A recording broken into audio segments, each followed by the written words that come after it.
interessados na causa, mostrar quais são os campos de trabalho, para que todos possam ver que o campo de trabalho é vasto, não tem espaço só para o voluntariado, e que cada vez os advogados mais brilhantes de nosso país, ou toda a promotoria de justiça e procuradores dos estados, do governo, agentes governamentais, cada vez aumenta o número de advogados especializados no tema. Nós temos diversos cursos. Aqui o doutor Rogério Ramê tem um curso lá no Rio Grande do Sul, temos o curso do Paraná, do doutor Vicente, e muitos outros cursos. Estamos tendo um curso de extensão lá em Uberlândia, a doutora Monique já falou, eu devo falar dia 29 de junho, e de formas que é um ramo que se torna cada vez mais autônomo e é um campo de trabalho que se desponta. O doutor Rogério Ramê, que atua nisso, vai poder falar a todos os senhores ouvintes sobre esse campo de trabalho, como ele aumenta, onde, como o advogado pode atuar, contar sobre os casos concretos dele. E nós vamos começar ouvindo esse jovem e brilhante advogado animalista do Rio Grande do Sul. O doutor Rogério Ramê, ele é doutor pela PUC do Rio Grande do Sul, ele é mestre em Direito Ambiental pela Universidade UCS, vice-presidente da Comissão Especial de Proteção e Defesa dos Direitos Animais da OAB do Rio Grande do Sul. Ele é professor do curso de Direito do Centro Universitário Metodista IPA, coordenador do projeto de extensão em Direito Ambiental e Direito Animal, criador da primeira disciplina de Direito Animal a ser ofertada em um curso de Direito em Porto Alegre, Rio Grande do Sul, advogado e consultor jurídico no escritório Rogério Ramê Advocacia. Então, com a palavra, doutor Rogério. Doutor Rogério, essas minhas poucas palavras não esgotaram aquilo tudo que o senhor Rei fez. Então, eu peço que o senhor também se apresente, fale de seus trabalhos, de seus feitos, para encorajar outros jovens brilhantes como o senhor para seguir o seu exemplo. Com a palavra, doutor Rogério, falando sobre advocacia animalista, relato de casos práticos. Muito obrigado, doutora Edna. Queria agradecer inicialmente a senhora pelo convite, dizer que tenho uma grande admiração pela sua história e seu trabalho, e é uma honra participar dos eventos que a senhora participa, que a senhora encabeça. Queria saudar aqui a minha querida amiga Monique Mosca Gonçalves, já participou de alguns eventos comigo no Rio Grande do Sul, sempre um prazer te ouvir, Monique, vou estar aqui depois te ouvindo também, a Gabriela Maia, querida colega também, advogada, a Márcia Espíndola, que aqui está também nos assistindo, e as demais presentes, e até o pessoal que vai nos assistir depois, em formato de vídeo. Eu não tenho muito mais o que dizer, doutora Ed, eu agradeço as suas palavras gentis comigo. Eu sou um advogado aqui do Rio Grande do Sul e um professor que atua na área do direito animal já há algum tempo. E, claro, cada vez mais motivado, sobretudo depois que a gente começa a conhecer, essa pandemia contribuiu, se tem alguma coisa positiva, ela contribuiu para a gente estreitar laços com colegas do Brasil inteiro e trocar muita informação e muita experiência. Então, também aproveito esse momento para dizer que é muito importante o trabalho que outros professores, outros colegas fazem em outros cantos, não só a senhora, a doutora Edna, mas, por exemplo, o professor Vicente, no Paraná, o professor Daniel Braga Lourenço, no Rio de Janeiro, que são inspirações, professor Tagore na Bahia, professor Heron também na Bahia, que são inspirações para todos nós, né? Então, a gente segue esse caminho e fica muito feliz de poder participar de grupos de estudo, grupos de pesquisa, e acho que o direito animal ganhou muito nesses últimos anos, também em razão dessas trocas e dessa aproximação. E tanto isso é verdade, que eu, inclusive, em termos no trabalho como advogado, passei a dedicar praticamente toda a minha força, minha área de atuação com o direito animal. Então, eu venho de uma formação na área do direito ambiental, foi minha área de especialização lá atrás, em 2003. Depois foi uma área onde eu fiz o meu mestrado em Caxias do Sul, mestrado em direito ambiental. E foi também o tema de pesquisa da minha tese de doutorado, que foi sobre a função promocional do direito, usar o direito para incentivar comportamentos ecologicamente corretos. E aí, nesse curso, surge o direito animal na minha vida, e ele me cooptou, digamos assim, né? Eu passei a me dedicar totalmente ao direito animal, a estudar, a pesquisar, e a ser convidado para falar em eventos assim.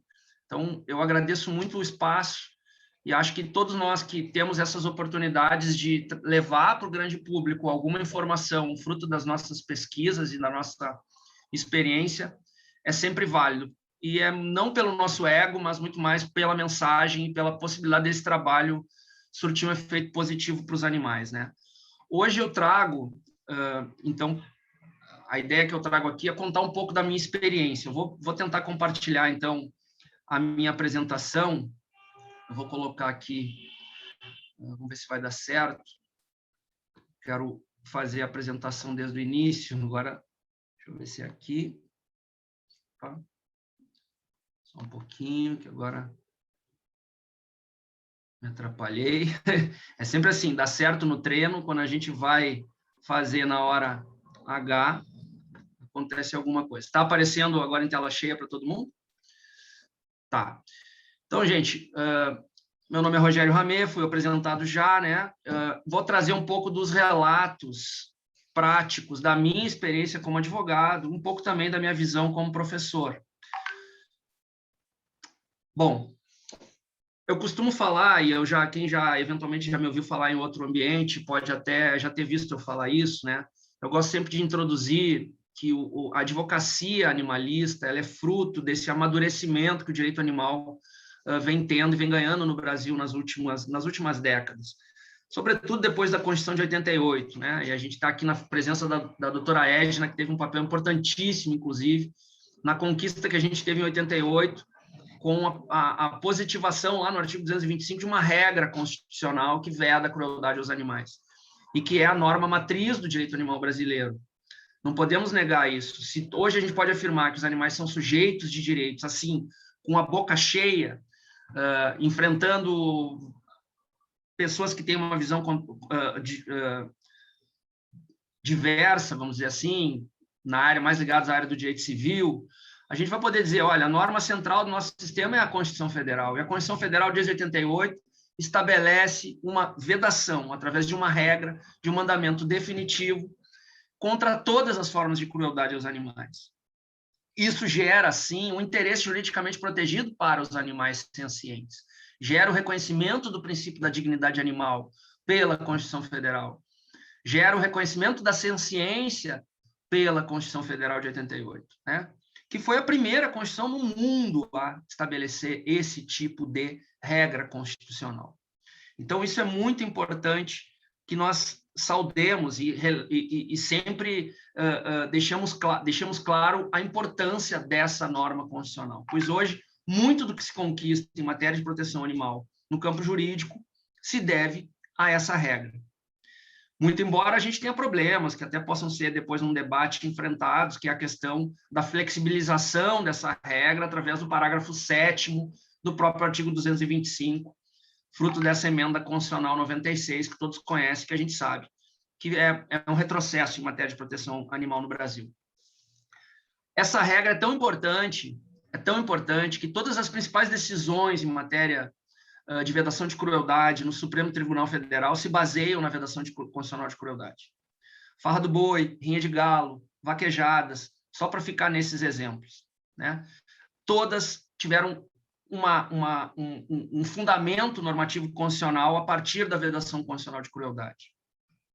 Mas fora esses avanços, a partir da Constituição de 88, a gente também não pode não identificar outros avanços que nós vemos encontrando, fruto até mesmo da jurisprudência, de avanço jurisprudencial a partir de outras áreas tradicionais do direito, como o próprio direito de família. Então, a expansão dessa tutela dos animais não humanos, com base nos institutos do direito de família, também tem agregado grandes avanços no campo da advocacia animalista. Hoje é área de atuação para muitos advogados que tenham, claro, uma chegância maior na área do direito de família, atuar em litígios familiares que envolvam animais. Porque a gente já tem conquistado decisões importantes nesse âmbito, de guarda compartilhada, de visitação e até mesmo de custeio de despesas. A gente poderia comparar isso com pensão alimentícia, né? Então, isso já no campo da advocacia é também uma das conquistas. A gente tem tido conquistas também, doutora Edna e colegas, no campo legislativo, mesmo que às vezes por etapas, mas a gente tem conseguido avanços significativos no campo legislativo. Embora esse embate seja um embate complicado, porque a gente avança aqui e perde ali, a gente sabe que é assim o jogo político, né? Mas a gente pode trazer como exemplo de alguns avanços muito importantes as legislações estaduais recentes que têm reconhecido expressamente os animais, ou alguns deles, como sujeitos de direitos.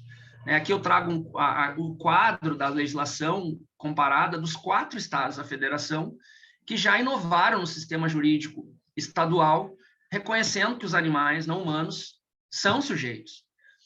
O Código de Direito e Bem-Estar Animal da Paraíba, que no artigo 5º, acho que já foi falado aqui, provavelmente pelos colegas que me antecederam, que traz um rol de direitos fundamentais aos animais não humanos. E não faz qualquer restrição ou recorte em termos de espécie animal, né? Nós temos o Código de Proteção Animal de Santa Catarina, que já restringe a cães e gatos. Então, aqui poderia até ser feita uma crítica em cima disso, mas, querendo ou não, já é um avanço, é uma primeira etapa para daqui a pouco, própria Santa Catarina, ampliar esse reconhecimento a todos os animais sencientes.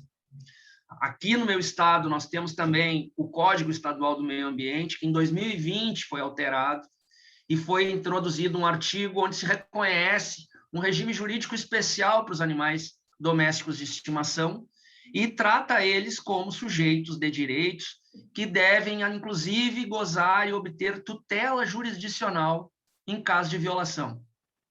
Então, além de reconhecer como sujeito, ainda diz: o judiciário pode ser utilizado para tutela dos direitos individuais e fundamentais desses animais. E agora, recentemente, o Estado de Minas Gerais, mais recentemente, também, acho que foi em novembro do ano passado, se não me falha a memória, que introduziu um dispositivo normativo também muito interessante, parágrafo único do artigo 1º, por força da Lei 23.724, de 2020, que alterou, então, a lei definidora dos maus-tratos em Minas Gerais, e também estabelece animais como um todo, como seres sencientes, que seriam considerados sujeitos de direitos e também gozam de tutela jurisdicional na violação desses direitos. Então, vejam, esses avanços são importantíssimos. Essas leis, elas estão em vigor, elas vigem nesses quatro estados. E elas servem, sim, de inspiração e fortalecem a atuação do advogado animalista. Não tenho a menor dúvida disso. E agora, então, vou tentar entrar um pouco nessa minha experiência como advogado animalista, né? Eu poderia dizer que também esse amadurecimento está associado a avanços no âmbito acadêmico, no âmbito literário, né?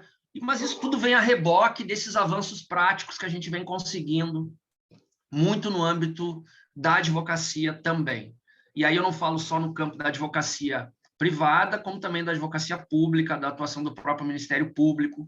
Acredito que a doutora Monique depois vai trazer alguns exemplos bem interessantes também da atuação do MP em matéria de proteção da fauna e dos animais como um todo, nessa perspectiva do direito animal.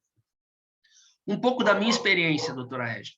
Eu vou iniciar trazendo o caso da pega do porco. O caso da pega do porco é um caso de uma manifestação entendida por alguns como uma manifestação cultural ou como uma tradição dos povos de imigração germânica. E aqui no Rio Grande do Sul a gente tem essa origem da imigração dos povos alemães, da Alemanha, o povo de tradição germânica. E esta é uma prática que era realizada há séculos atrás como algo comum, uma espécie de uma brincadeira de correr atrás do porco e pegar o porco com as mãos. E, recentemente, nos últimos 15 anos, essa prática começou a ser, de novo, desenvolvida no Rio Grande do Sul e incentivada pelo próprio poder público. Muitos municípios do interior do nosso estado começaram a organizar eventos e colocar dentre as atrações desses eventos, publicamente, nos cartazes de divulgação desses eventos, a pega do porco como uma atividade a ser desenvolvida durante esses eventos. Inclusive com possibilidade de de inscrição de equipes, uma espécie de uma grande competição. Só que o instrumento dessa competição, né, é o porco. E não é qualquer porco, é um filhote de porco. Porque a gente sabe que os porcos suínos, eles chegam a tamanhos bem grandes, né, complicados de serem capturados à mão humana. Então, é muito mais fácil colocar um filhote de suíno para ser objeto dessa prática. Bom, quem nunca ouviu falar da pega do porco, eu trago aqui um monumento que tem no Parque Ibirapuera, em São Paulo, que, claro, é um monumento a uma prática realizada no início do século passado. Então, isso foi objeto, na década de 50 do século passado, de uma escultura, de um monumento, para, de uma certa forma, enaltecer uma tradição antiga do nosso povo. Mas que, hoje em dia, a gente tem que repensar se esse argumento, que ainda é usado, inclusive por quem incentiva essa prática, os próprios municípios que organizam esses eventos, se essa, de fato, ainda é a cultura que deve ser incentivada, que deve ser enaltecida e que deve ser preservada, né? O que se alega, basicamente, para aqueles que defendem que a pega do porco é uma tradição, né? Que se estaria, então, homenageando a cultura local, a origem da colonização alemã, que isso promoveria um entretenimento local e que seria saudável, portanto, e que resgataria e valorizaria uma cultura dos nossos antepassados aqui no Sul, né? É importante dizer que a pega do porco não ocorre apenas no Rio Grande do Sul, mas ela é uma prática que é identificada também em Santa Catarina, no Paraná, no Mato Grosso, em até Minas Gerais, em alguns municípios do interior, e etc. Recebe diferentes nomes aí Brasil afora, mas é mais conhecida como pega do porco na lama ou pega do porco encebado. Bom, aqui só um exemplo de notícias. Se a gente fizer uma busca no Google, a gente vai identificar manifestações de ativistas que lutam contra a pega do porco em diversas cidades, em diversos municípios brasileiros, não apenas no Rio Grande do Sul.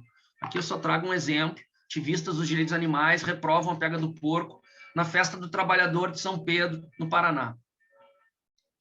A pega do porco acontece também em outros países. A pega do porco acontece, por exemplo, nos Estados Unidos. Aqui tem uma notícia do site ANDA, né, um portal de agências de notícias de direitos animais, onde esse famoso ator, Woody Harrelson, pede que o governador do Texas proíba a pega do porco naquele estado.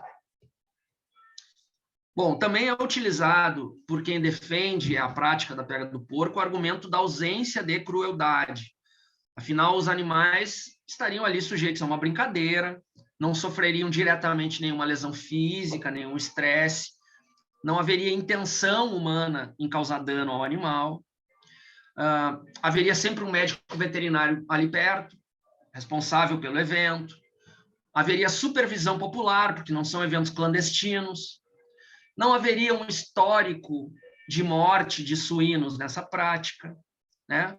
Que haveria um regramento, então as pessoas têm um jogo, tem regras, que os animais só podem ser capturados pelas mãos, então provavelmente isso reduziria as lesões a esses animais, né? Que as provas seriam relativamente curtas, de poucos minutos de duração, até que algum animal fosse capturado, e isso então impediria um estresse acentuado aos animais. Todos esses argumentos aparecem, inclusive, pelos próprios procuradores dos municípios, e logo eu já vou falar que isso virou ações civis públicas, 4 ações civis públicas em que eu atuei como advogado aqui no Rio Grande do Sul, e que, obviamente, né, no curso do processo, esses argumentos aparecem como argumentos de defesa, pela ausência de crueldade da pega do porco. Bom, qual é o caso, então, em si, que eu quero relatar? Entre 2019 e 2020, eu tomei ciência, através de denúncias de pessoas ligadas à causa animal e de ONGs que eu atuo como advogado, de 4 eventos no Rio Grande do Sul que estavam promovendo a pega do porco em eventos municipais, em festas municipais. O primeiro caso é o caso dos Jogos Germânicos de Estrela, um município aqui do Rio Grande do Sul. A data do evento estava programada para 18 de maio de 2019. E esse evento além da pega do porco, promovia também a pega das galinhas. Então, num campo de futebol cercado, eles promoviam para os homens a pega do porco, para as mulheres a pega das galinhas.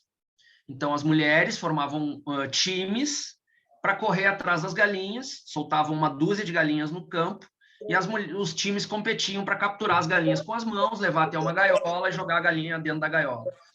E na pega do porco, os homens, em grande número, corriam atrás de um suíno que desesperadamente fugia dessa turma de mais de 20 homens barbados correndo atrás do pequeno suíno. E, via de regra, aquele que captura o suíno recebe o animal como prêmio, como troféu da prática.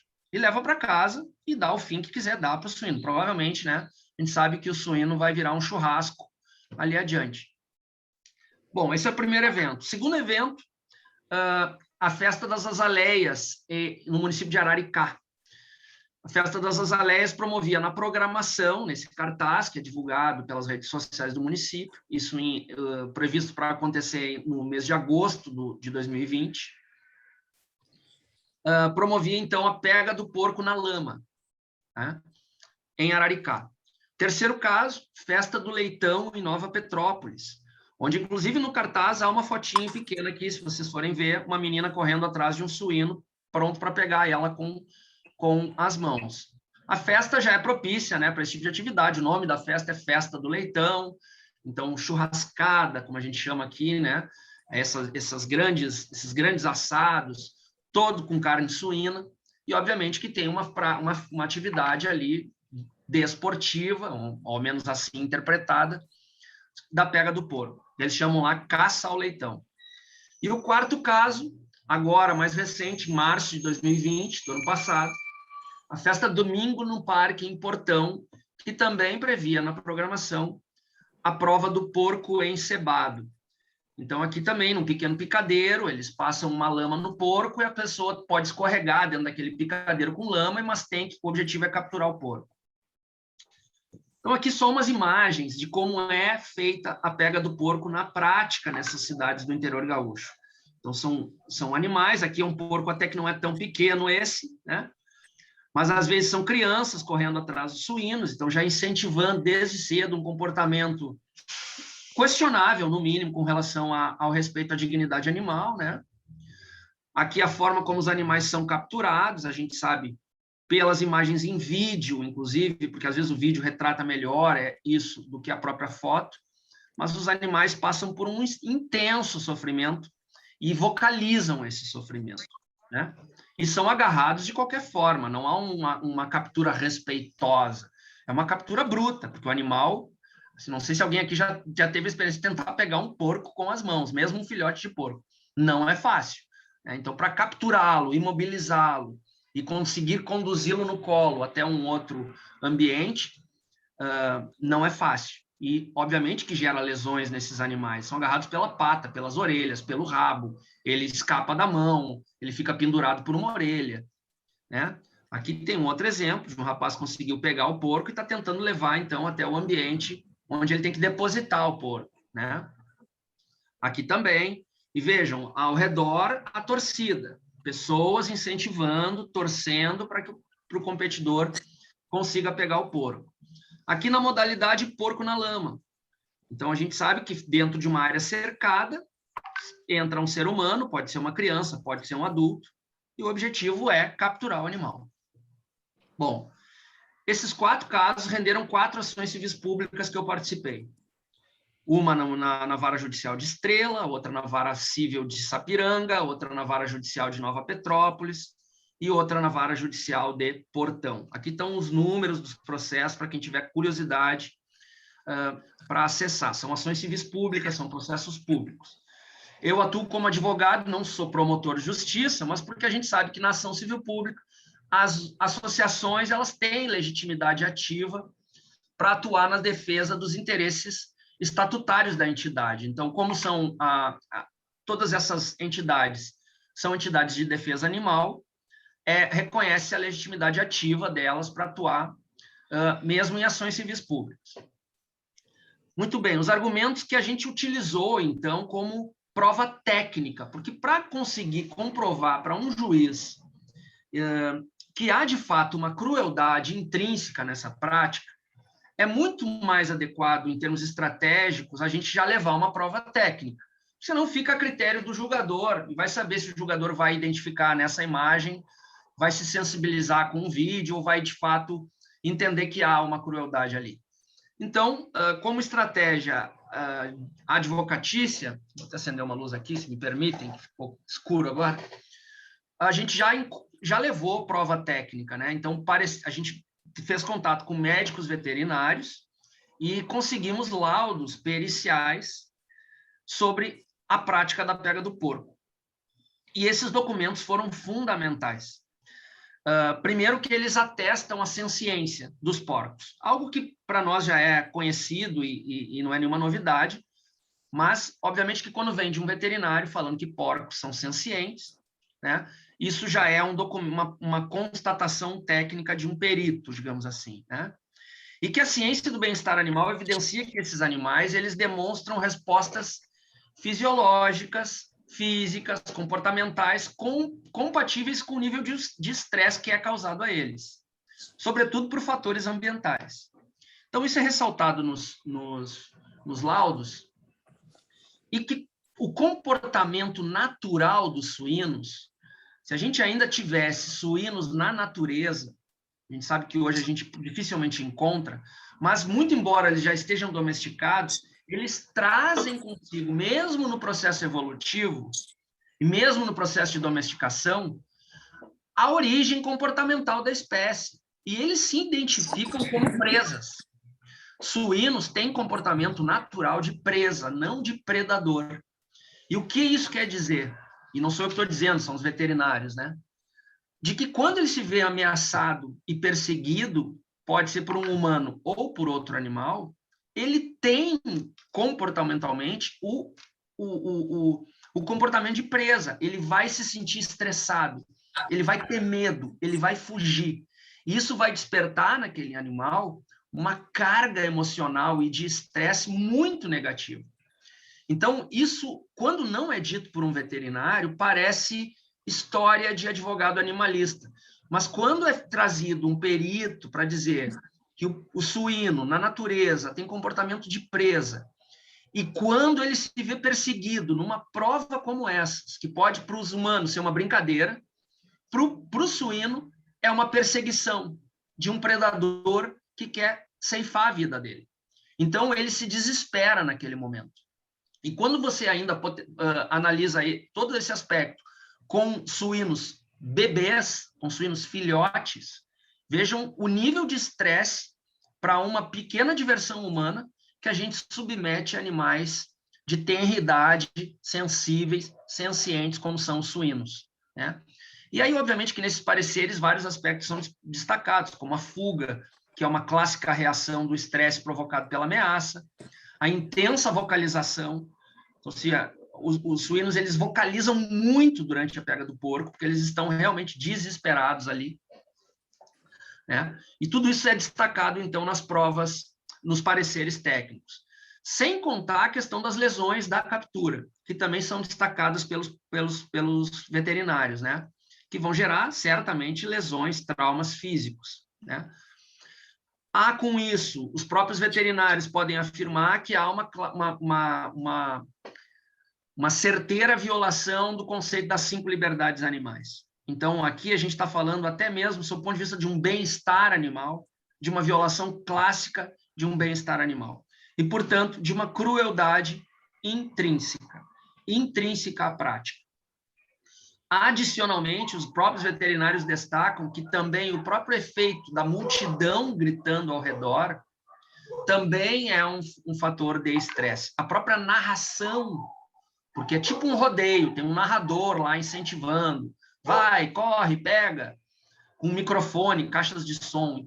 E esse efeito ambiental também contribui para o estresse do animal envolvido na prática. Então, o modus operandi, a gente pode concluir, com base na prova técnica, que o modus operandi da pega do porco, de um modo geral, independente do nome que seja atribuído à prática, contém em si uma crueldade intrínseca. É intrinsecamente cruel. Independente da intenção humana de fato fazer mal ao suíno ou não fazer mal ao suíno. O modus operandi, intrinsecamente, é caracterizador de crueldade animal. Bom, como nessas ações civis públicas, basicamente, a gente usa os argumentos da dignidade animal, da vedação constitucional de crueldade, da própria jurisprudência do STF em matéria de outras atividades chamadas culturais que envolvam animais, né? E o que houve de positivo nessas 4 ações?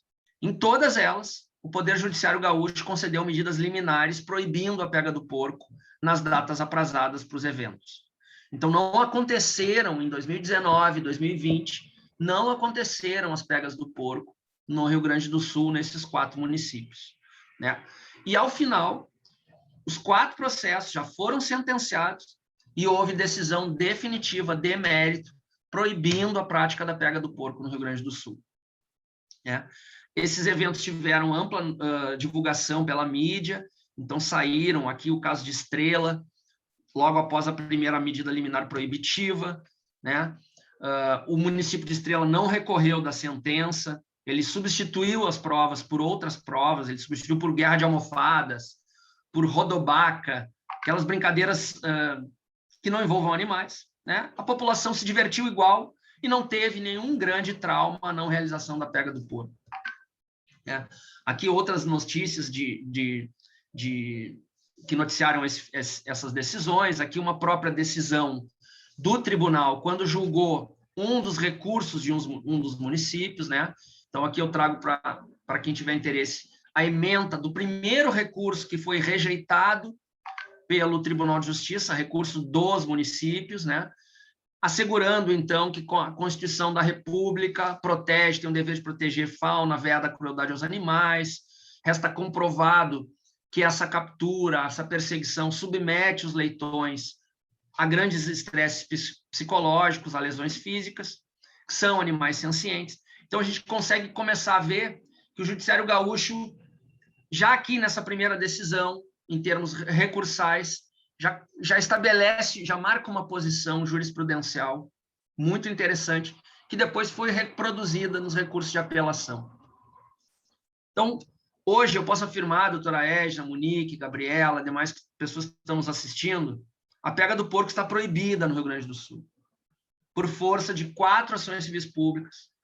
E isso ensejou, claro, as proibições são naqueles municípios, pode haver ainda um município novo que entre promova uma pega do porco.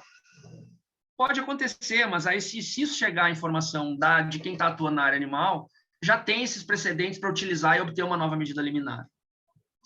E o que é de positivo que eu tiro da experiência do caso da pega do porco, doutora Edna? Posteriormente, as confirmações das sentenças, o trânsito em julgado de 3 já dessas ações, só falta uma ação transitar em julgado, 3 já transitaram em julgado. Um deputado gaúcho, o deputado Gabriel Souza, propôs um projeto de lei aqui no Rio Grande do Sul de proibição definitiva da pega do porco no Rio Grande do Sul. Então, vejam, ele usa na justificativa do PL as decisões dessas ações. Então, aí a gente vê, de fato, como a advocacia animalista pode contribuir, inclusive com uma modificação legislativa. O papel do advogado, muitas vezes, é de provocar até ser contra-majoritário, às vezes, e contra o que é o maior interesse da população daquele município. A gente provoca a discussão, sofre a crítica. Quando o judiciário analisa adequadamente a questão e a gente consegue algum avanço nessa área, não se restringe ao processo. Os efeitos positivos daquilo não se restringem ao processo. Vejam, a mídia divulgou o caso. Isso gera um debate público sobre precisamos manter esse tipo de tradição ou podemos parar com isso? Será que outros municípios vão pensar 2 vezes em promover uma pega do porco, sabendo que pode ocorrer uma ação civil pública, que pode expor aquele gestor público numa decisão que provavelmente será de proibição da prática? Então, deixo aqui esse recado de como a gente pode usar a própria ação civil pública para obter muitos ganhos em matéria de proteção animal. Né? Aqui mais algumas notícias. Né? Posso, então, as principais conclusões desse caso, basicamente o que eu estava falando, que o Judiciário Gaúcho consolidou esse entendimento através dessas ações, né? E mesmo que haja uma reação contrária de parcela da população, isso provoca reflexão nos envolvidos e inaugura uma possível mudança cultural ali na frente. Bom, o outro caso que eu queria trazer, doutora Edna, eu estou aqui tentando controlar o horário, eu estou com medo de me passar muito, e esse caso eu vou passar mais rapidamente para não atrasar muito a fala da Monique. O outro caso é o caso um caso de judicialização terciária. Acho que ontem foi falado pela doutora Eveline, talvez até ela tenha mencionado um pouco sobre esse caso, que é o caso que eu atuo como advogado também aqui no Rio Grande do Sul, que é o caso do cachorro Boss.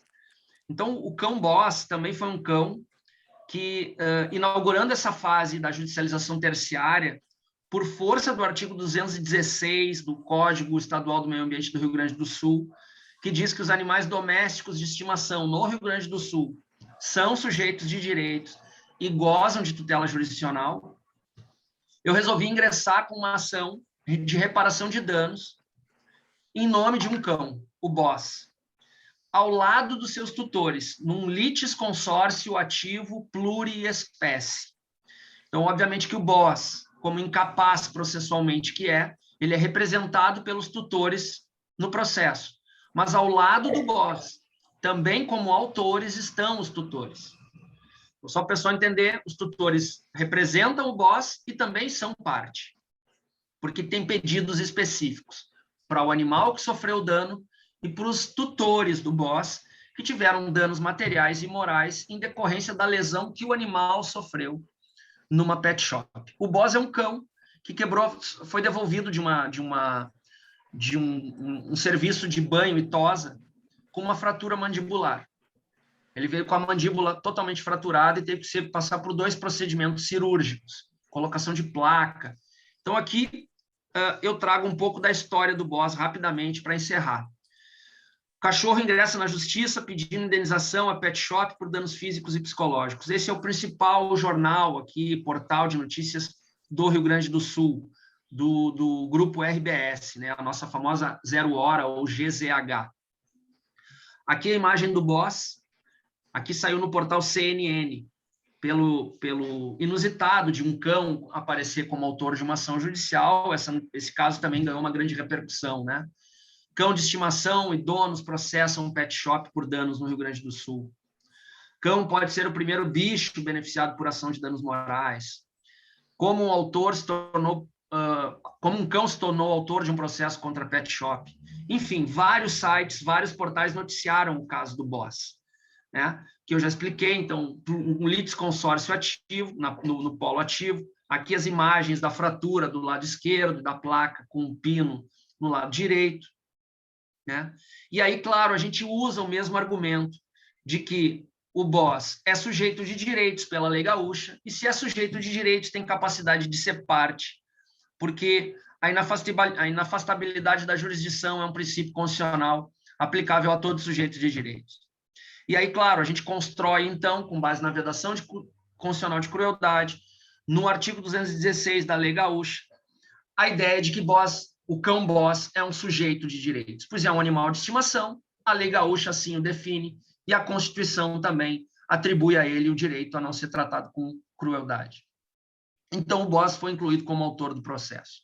Esse processo, que agora eu vou passar um pouco rápido, não foi bem recebido pelo judiciário. Obviamente, houve uma primeira decisão determinando a retirada do cão do polo ativo, houve um agravo de instrumento da minha parte. A decisão do tribunal foi muito interessante, porque foi a primeira vez que o Tribunal de Justiça do Rio Grande do Sul analisou um processo dessa natureza, com um cão como autor, sobretudo com os argumentos que foram utilizados agora, tendo inclusive uma lei estadual que ampara essa pretensão, de afirmar que o cão é sujeito e que pode gozar de tutela jurisdicional na violação do seu direito individual. Porque a gente não está buscando uma tutela da fauna aqui, a gente está buscando a reparação do direito do Boss, que é sujeito de direitos, né? Muito embora o acórdão do Tribunal de Justiça seja muito interessante, tem em torno de 30 laudas, os desembargadores tenham se debruçado sobre o direito animal, feito leituras e citam grandes autores do direito animal, inclusive da filosofia, da ética animal. a decisão, ao final, foi de manter a exclusão do BOS, afirmando que, muito embora sujeito de direitos, o BOS não tem capacidade de ser parte. E aí, claro, acho que ontem a doutora Eveline deve ter explicado um pouco isso, dessa confusão conceitual que os próprios magistrados, volta e meia, cometem, de interpretar que, por ser um animal não humano, mesmo que diga que é sujeito de direitos, a lei processual não estabelece uma solução de como esse animal vai estar presente no polo ativo de uma ação, como ele vai ser representado, como isso daria, né? Então, basicamente, por mais que a gente tenha muitos argumentos, e talvez até a doutora Monique possa falar um pouco mais sobre isso também na sequência, o fato é que o BOS, muito embora tenha gerado toda essa repercussão, e gerou repercussão em todos os níveis, doutora Edna, no ambiente acadêmico, no ambiente fora da bolha do direito animal, né, de outras áreas do direito, processualistas começaram a debater o caso, e novas teses vêm surgindo. Justamente porque o argumento nessas ações, não só na minha, como em todas as dos demais colegas, que já também ingressaram com ações em nome de animais, o argumento é forte. O argumento é forte. A gente constrói a possibilidade do próprio judiciário reconhecer a presença do animal no polo ativo de uma ação. Mas, em termos culturais, até mesmo na cultura jurídica, isso demandaria uma ruptura, demandaria uma hermenêutica pós-humanista, demandaria um pouco de coragem também, né? E até o presente momento a gente não tem notícia do judiciário ter aceito esse tipo de ação, né? Mas acredito que logo, logo isso vai surgir. Acredito mesmo que logo, logo isso vai surgir. Aqui mais algumas notícias sobre isso. Aqui um pouco da ementa do acórdão do Tribunal de Justiça, que deixa bem claro, sobretudo nessa parte negritada ao final aqui, ainda que sujeito de direitos, o cão-boss não possui capacidade de ser parte, devendo ser mantida a exclusão dele do polo ativo. Então, veja, o tribunal reconhece que ele é sujeito, mas se tiver um direito violado, ele não pode buscar isso via judiciário. Me parece que há um problema aqui, né, de usar o direito processual, que é instrumento para tutela de direito material, como barreira para a tutela do direito material. E aqui tem um problema, né, que a gente precisa debater com a magistratura, enfim, debater essa questão, porque na medida que se reconhece que é sujeito, a inafastabilidade da jurisdição tem que prevalecer. Bom, aqui eu trago a tabela de muitos casos semelhantes ao caso BOS, acredito que a própria doutora Eveline ontem possa ter mencionado isso, né? E hoje a gente tem, inclusive, também, fruto dessa experiência, doutora Edna, Monique, demais amigos e amigas, um projeto de lei tramitando, apresentado esse ano, que propõe, então, alterar o Código de Processo Civil. Seria um grande avanço, doutora Edna, a gente conquistar isso. A alteração do Código de Processo Civil no que se refere à previsão expressa lá no artigo 75 do CPC, de que os animais serão representados em juízo pelo Ministério Público, por ONGs de proteção animal ou por seus tutores legais. E aí sim a gente inauguraria no Brasil, sem qualquer problema, essa nova fase de tutela judicial dos animais, né? Como pontos, então, para encerrar, pontos positivos da judicialização do direito animal no Brasil. Ampla divulgação dessas teses que fundamentam os direitos animais. A mídia divulga esse trabalho, por mais que possa, num primeiro momento, divulgar com a intenção de olha que coisa inusitada, mas isso gera o debate, isso chega na grande população. Se provoca o debate dentro do judiciário também. Amplia, no âmbito acadêmico, esse debate da judicialização do direito animal. Hoje, eu, como professor, tenho alunos que começam a cogitar atuar futuramente com o direito animal. Sobretudo porque começam a ver pessoas que estão atuando nessa área e que estão conseguindo alguma coisa, né? Possibilita o surgimento de novas teses de os animalistas, possibilita o aperfeiçoamento da legislação. Se hoje tem esses PLs, eu não sei se eles serão aprovados, mas o PL da pega do porco no Rio Grande do Sul, o PL da capacidade processual dos animais em nível federal, serão grandes avanços, né? amplia a visibilidade e o interesse pelo direito animal e pela própria advocacia animalista. Bom, eu deixo aqui, então, o meu encerramento. Eu sempre trago o pingo de compaixão como um animal símbolo de toda essa minha luta na advocacia animalista. O pingo foi um suíno que não tem o movimento das patas traseiras e que foi resgatado e reside hoje no Santuário Voz Animal, aqui no Rio Grande do Sul. E eu consegui também, pela primeira vez, e não trago nenhuma, não é para me vangloriar, mas foi uma iniciativa muito simples, mas curiosamente inédita aqui no estado, de registrar o pingo de compaixão em cartório como animal doméstico de estimação. Sobretudo porque a lei do estado do Rio Grande do Sul atribui aos animais domésticos de estimação a condição de sujeitos de direitos. Não especifica espécie, não é cachorro ou gato, é qualquer animal doméstico de estimação. Por que um porco não poderia ser considerado um animal doméstico de estimação? O pingo é tratado assim, criado assim no Santuário Voz Animal. E ele foi registrado em cartório assim. Ele tem a sua carteira de identidade, digamos, né? E esse fato também gerou uma repercussão, sobretudo para a gente comparar. Qual é a diferença? Por que alguns porcos podem ser objeto da pega do porco? E por que o pingo é tratado com tanto respeito, inclusive registrado como animal doméstico de estimação? Não há diferença entre os animais sencientes. Eu encerro aqui, doutora Edna. Deixa esse recado, então, e deixo a mensagem de incentivo a todos os estudantes que estão nos ouvindo, futuros operadores do direito, que levem a sério o direito animal, acreditem no direito animal e vejam o direito animal, inclusive, um ramo de atuação ética e muito importante para o futuro do desenvolvimento humano da nossa nação como um todo, no geral. Então, agradeço mais uma vez o convite. Eu fiquei no escuro aqui um pouco, porque escureceu. Aqui já está noite em Porto Alegre. Deixo um abraço, um beijo para todos e muito obrigado.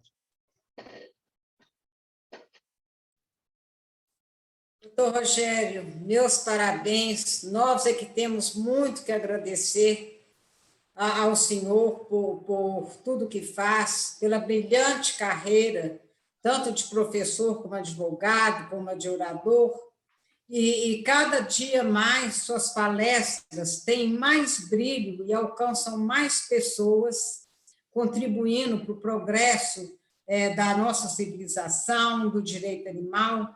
Eu quero também saudar a doutora Isa Moraes, aqui presente, uma das mais ilustres advogadas aqui em Minas, festejadas. Ela é diretora na BMCJ e também conselheira do AB, que veio aqui nos prestigiar.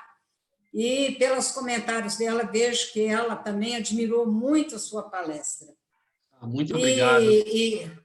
Tudo muito bem colocado, e o senhor enfatizou que a ação civil pública, em que atuou, contratado pelo terceiro setor, e temos que lembrar que uma das primeiras vitórias que nós tivemos, cuja ação chegou até o Supremo Tribunal Federal, foi através, realmente, de uma ação civil pública da farra do boi, para reconhecer que a farra do boi não é cultural, por ter sido trazida dos Açores, em Santa Catarina, uma festa em que o boi é perseguido e vilipendiado, às vezes até a morte. Então, foram entidades do Rio de Janeiro que contrataram um advogado até chegar a essa sentença. Então, isso começou em 1988. Veja os senhores, veja o senhor, doutor Rogério.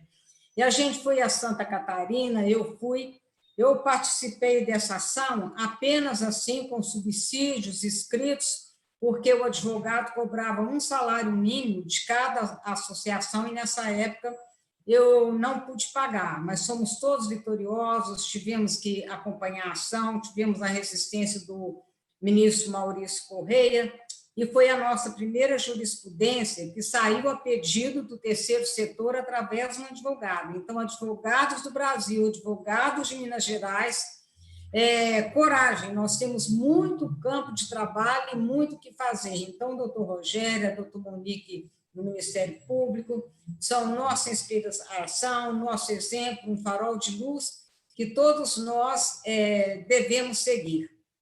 E assim, dando prosseguimento ao nosso tema de hoje, essa live desse dia, da Associação Brasileira de Mulheres de Carreira Jurídica, Eu vou passar a palavra para a nossa segunda convidada, essa jovem, brilhante promotora, que defendeu essa tese de dano animal e que fez tanto sucesso e que hoje tanto tem nos brindado com a sua sabedoria, com a sua experiência. Mas antes aqui eu vou quebrar o protocolo e voltar atrás, porque esqueci de falar uma coisa, que a primeira tese do animal foi do Dr. Tagore, lá na Bahia, fez uma tese de mestrado como animal como parte. Ele até publicou um livro chamado Animais em Juízo. Na Bahia também nós temos um curso de direito animal, isso não pode ser esquecido. Eu esqueci de algum lugar, gente, tem em Santa Maria, aquele grupo de trabalho muito importante da Nina Discose. E agora sim, deixa eu passar a palavra para a doutora Monique, que temos muito que aprender com ela e nos enriquecer com a experiência, que, embora jovem, tem sido uma promotora muito bem-sucedida e que vai nos contar, então, agora a sua experiência. Boa noite a todos. Primeiramente, eu quero agradecer a professora Edna Cardoso Dias por esse honroso convite, que muito me alegrou, pela admiração e o respeito que eu tenho pelo seu trabalho, pela sua obra precursora. E aqui em Minas é um verdadeiro ícone de todos nós animalistas. Então, quando eu recebi esse convite, foi com muita alegria, com muita honra. Quero saudar meu colega e amigo, o professor Rogério Ramé, que, além de muito conhecimento, e mais do que conhecimento, nos dá inspiração e nos dá motivação para continuar nessa árdua missão de defender esses seres sencientes e vulneráveis, que fala com tanta paixão, com tanto conhecimento e com tanto amor. Então, é sempre bom participar desses eventos, porque além de aprender, a gente renova, toma um banho de energia, de alma para continuar na luta. Antes de começar a minha fala, eu queria também parabenizar todos os advogados animalistas, já que o propósito do evento é este, porque é muito bonito os advogados que se dedicam para essa causa, porque eu, como promotora de justiça, essa é a minha missão. Eu passei para o concurso e, na Constituição, eu vou até mencionar isso, o Ministério Público é um legítimo defensor dos direitos dos animais. Então, vamos dizer, eu não estou fazendo mais nada do que a minha obrigação. Mas é muito bonito quando a gente vê, né, novos animalistas investindo nessa área, defendendo os animais, e a gente sabe que quem defende os animais defende por amor. É uma causa que não tem... nunca vai trazer, né, muito dificilmente traz qualquer benefício financeiro. Então, é muito bonito de se ver e eu quero contar com todos aí como parceiros nessa causa. E só para um adendo, para eu não esquecer depois, professor Rogério, eu não sabia que a pega do porco tinha presença de crianças como regra, eu não sabia dessa informação.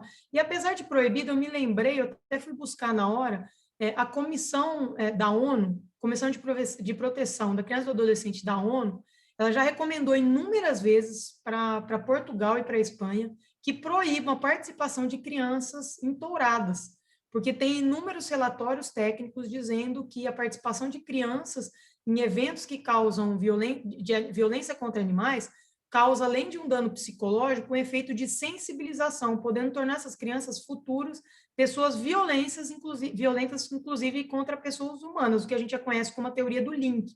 Então, essa também é uma estratégia de atuação na área animalista com relação a eventos que ainda são considerados como práticas culturais, dentre eles rodeios, a vaquejada e outros tantos, para fins de, ao menos, conseguir proibir a participação de crianças nesses eventos, dada aí a periculosidade demonstrada pela ONU e de forma técnica nesse âmbito. Então, apenas para não esquecer, eu queria fazer esse adendo. Bom, eu vou falar hoje, vou colocar minha apresentação já aqui.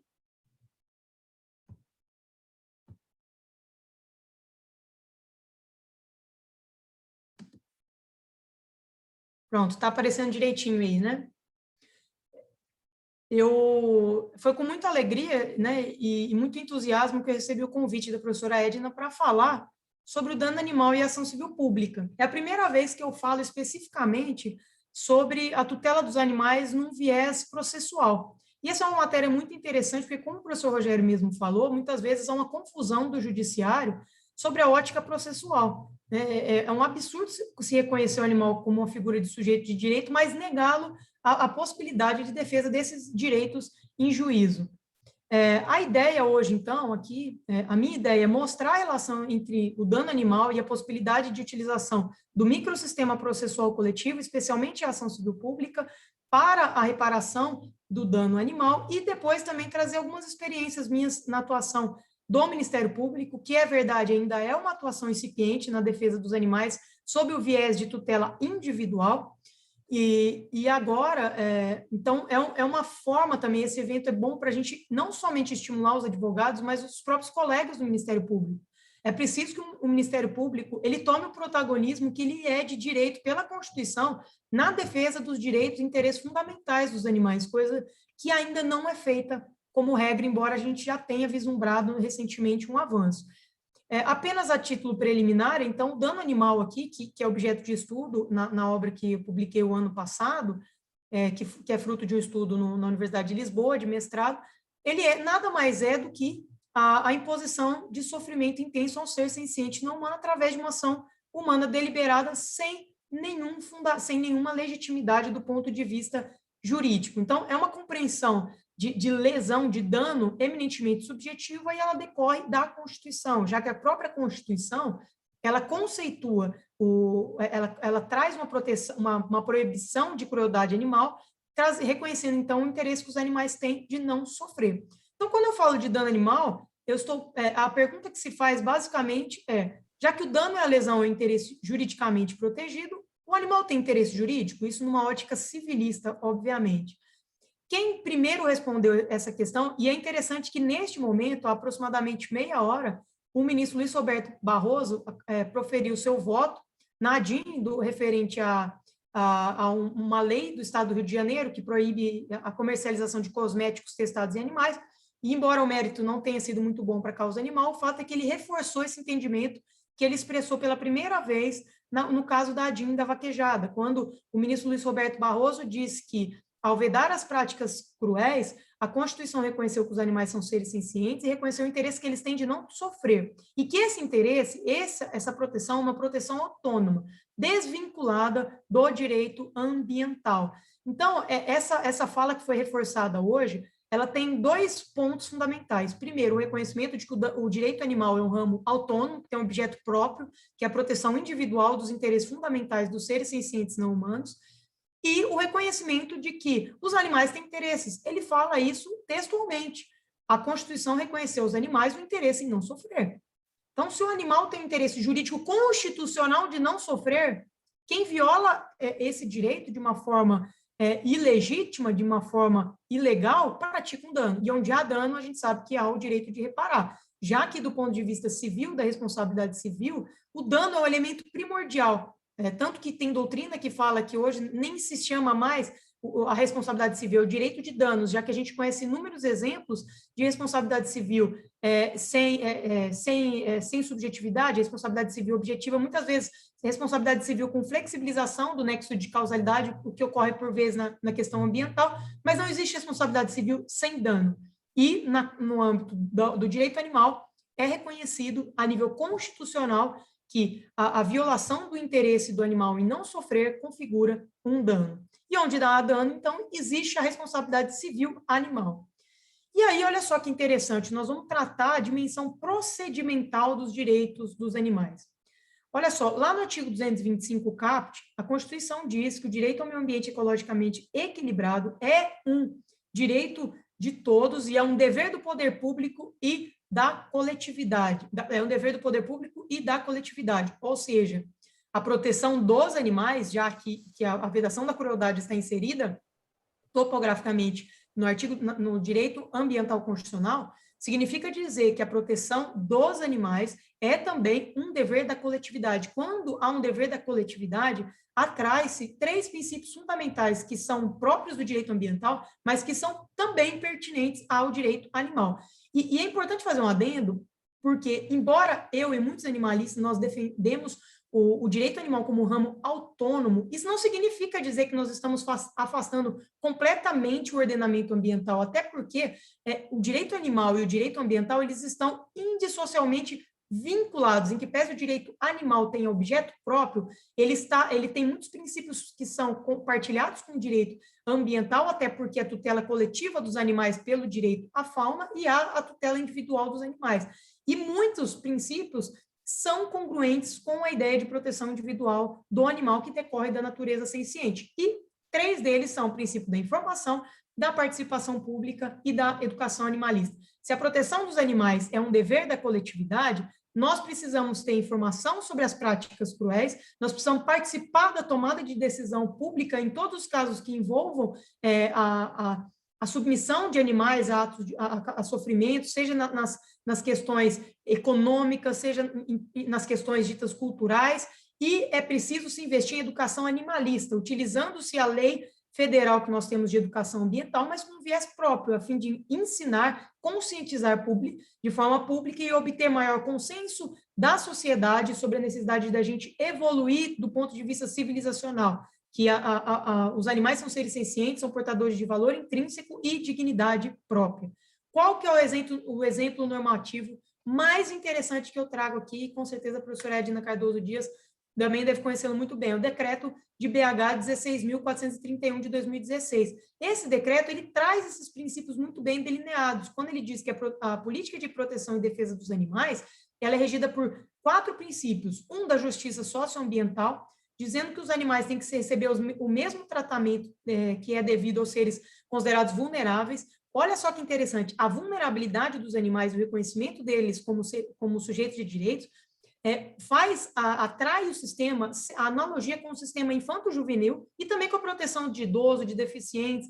Então, se a gente olha lá no artigo 227, caput da Constituição, a Constituição diz que é dever da família, da sociedade, do Estado, proteger a criança e o adolescente, obviamente lá com absoluta prioridade, o que não vale para cá, mas o fundamento de se proteger a criança e o adolescente, o idoso, deficientes, é o mesmo. Eles são seres vulneráveis, eles precisam da intervenção do Estado e da coletividade. E o princípio da representatividade adequada diz o quê? Ele nada mais diz o que o professor Rogério disse há pouco. Ora, não adianta nada, o direito processual ele está a serviço do direito material. Não adianta nada afirmar que o animal tem direito se não há instrumentos processuais adequados para efetiva e adequada sua tutela em juízo. Então, o princípio da representação adequada é um princípio importantíssimo do direito animal.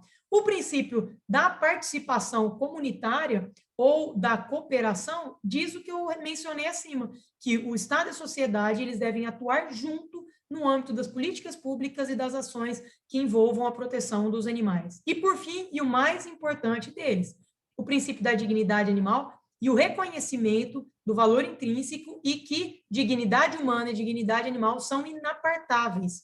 Sabe de onde provém esse princípio da inapartabilidade entre dignidade humana? Está lá no artigo 1º, inciso 3º, combinado com o artigo 3º, inciso 1º da Constituição. O princípio matriz da Constituição é o princípio da dignidade da pessoa humana, certo? E dizer que os animais têm dignidade, veja bem, não significa dizer que eles têm uma dignidade igual à dignidade da pessoa humana. A Constituição não permite essa leitura, o que significaria adotar, por exemplo, a tese abolicionista do Tom Reagan, a partir do sujeito de uma vida. Não é isso que a Constituição diz. A Constituição reconhece a dignidade dos animais, mas uma dignidade própria, condizente com a sua natureza de ser senciente não humano. Só que a Constituição também diz que um dos objetivos fundamentais da República é a promoção de uma sociedade mais livre, justa e solidária.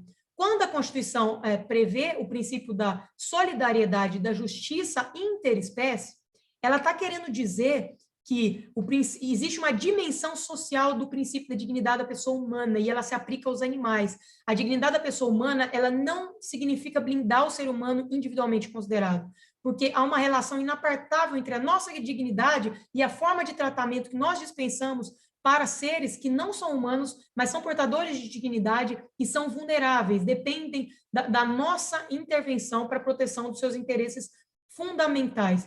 E isso já foi muito bem dito em vários votos dos ministros do STF, em outros casos, quando eles dizem que quem pratica um ato de crueldade contra um animal está violando também o cerne da dignidade da pessoa humana, porque está incentivando os instintos mais primitivos que nós temos.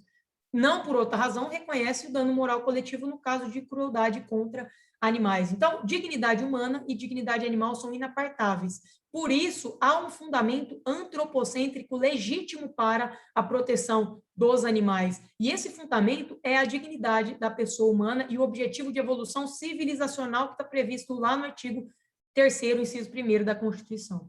Então, o ministro Herman Benjamin, quando ele fala de direitos fundamentais procedimentais, ele diz justamente o que eu disse sobre a importância de se ter instrumentos processuais adequados e eficientes para a tutela do direito material. E aqui eu chamo a analogia com o sistema ambiental para fins de aplicar aquilo que inicialmente foi previsto a nível internacional na Convenção de Århus, que é a chamada tríade: direito à informação, direito à participação pública e o direito ao acesso à justiça animalistas.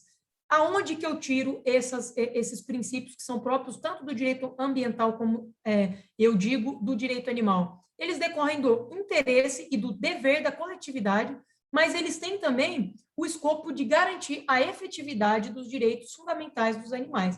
O raciocínio é simples. Se há um fundamento antropocêntrico para a proteção dos animais, ele está lá no princípio da solidariedade, da justiça interespécie, combinado com o princípio da dignidade da pessoa humana, nós todos temos o dever e temos o interesse, é interesse meu e de todos nós, que os animais tenham um tratamento digno.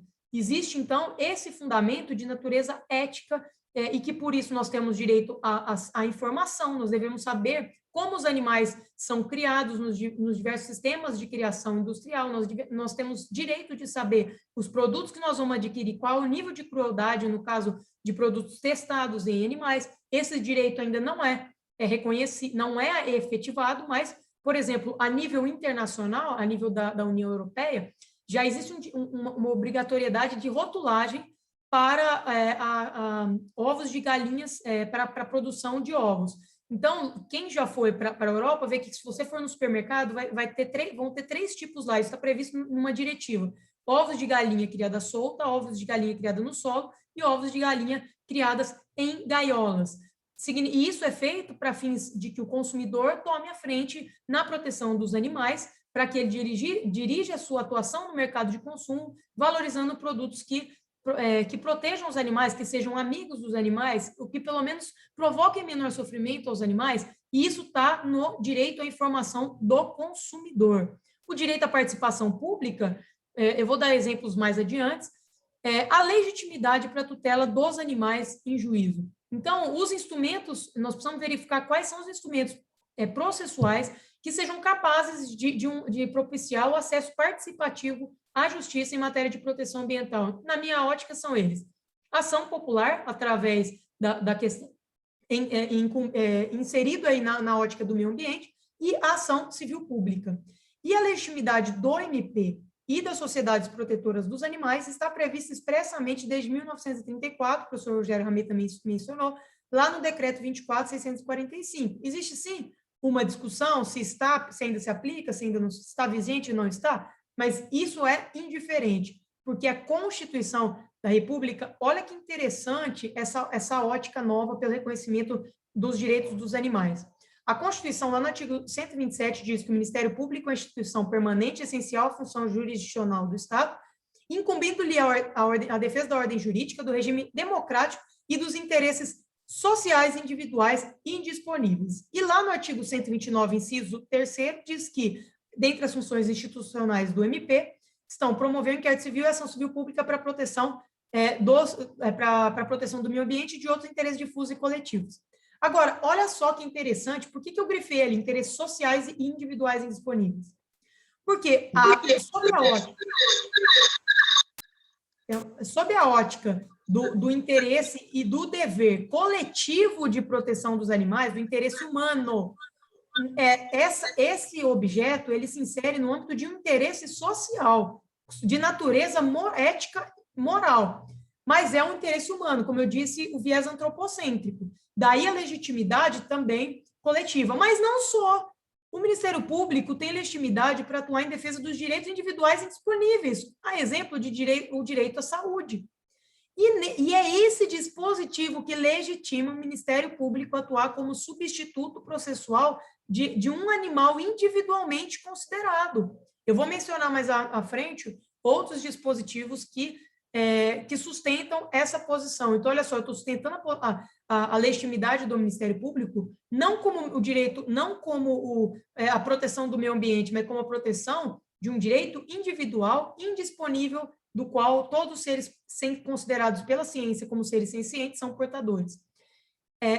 Aqui em Minas Gerais, a Lei 23.724, do final do ano passado, passou a reconhecer expressamente o animal como sujeito de direito despersonificados. Então, olha só, promotores de justiça e advogados animalistas, nós temos uma lei que reconhece em Minas expressamente o animal como sujeito de direito e mais, sem personalidade jurídica.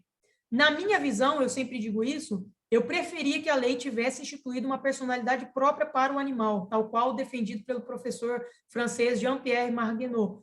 Por quê? Porque, estudando, no começo eu até defendi a tese do sujeito de direito despersonificado, mas eu não sou civilista de formação. E quando eu fui ouvir um civilista falando, eu entendi que a figura dos entes despersonificados, tal qual a massa falida, ela é feita para entes coletivos. E não é o caso do animal. O animal tem uma personalidade natural. Se ele tem uma personalidade natural que decorre da sua condição de ser senciente, ele merece uma personalidade jurídica, porque só uma personalidade jurídica é adequada à tutela dos seus interesses em juízo de uma forma individual. Eu tenho um cão que chama César. Se ele tiver o seu direito à integridade física e for objeto de algum tipo de violência, o Ministério Público ou eu, como guardião, vou entrar em juízo para defender o direito do César. Então, os animais merecem, sim, ter uma personalidade jurídica. E essa personalidade jurídica pode ser diferenciada. O professor Jean-Pierre Marguenot, ele defende 2 tipos de personalidade jurídica. Um para os animais de companhia, que, claro, sempre tem nome, hoje tem o dever de registro, é mais facilmente identificado. Agora, é óbvio, quando a gente lida com outras espécies, por exemplo, imagina a violação de interesses de equinos coletivamente pensados, né? Então, é uma situação mais difícil de se vislumbrar essa individualização. Então, ele defende essa divisão entre 2 tipos de personalidade jurídica, mais a criação de uma personalidade jurídica própria, e hoje eu defendo também essa posição. Mas o fato seja com personalidade jurídica, ou seja como sujeito de direito despersonificado, como trouxe aqui a lei de Minas Gerais, é fato que o Ministério Público e a coletividade são legitimados à defesa dos animais através da figura da substituição processual.